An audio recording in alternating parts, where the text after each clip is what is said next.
হযরত মুহাম্মদ সাল্লাল্লাহু আলাইহি ওয়াসাল্লাম কতটা মহান ছিলেন। নবীজির সাথে ৭০ জন সাহাবী ছিলেন। সেই সময় মদিনায় অনেক সুখ শান্তি ছিল। হঠাৎ অনেক খারাপ সময় চলে আসে সেখানে। বেহেশতের মতো শহর দোজখ হয়ে গেল। সবখানে তখন আগুন আর আগুন। তখন সেই ৭০ জন সাহাবী বিপদের মুখে পড়েন। কেউ আহত হন, কেউ বা মারা যান, কারণ তাদের জন্যই এই ফাঁদ পাতা হয়েছিল। আমাদের নবীজি তখন এই ঘটনার পরে ভীষণ দুঃখ পেয়েছিলেন।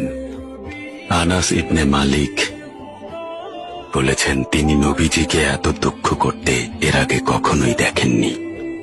আমাদের নবীজি প্রতি ওয়াক্ত নামাজে ওইসব নিষ্ঠুরদের অভিশাপ দিতেন। এরপর কি হলো এফেন্দি?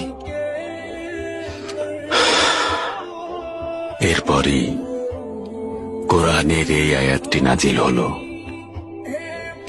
হে মুহাম্মদ, আমি আপনাকে বিশ্ববাসীর জন্য রহমত স্বরূপ প্রেরণ করেছি। এরপর থেকে আমাদের নবীজি অভিশাপ দেয়া বন্ধ করেছিলেন। এমনকি তিনি তার শত্রুকেও অভিশাপ দিতেন না।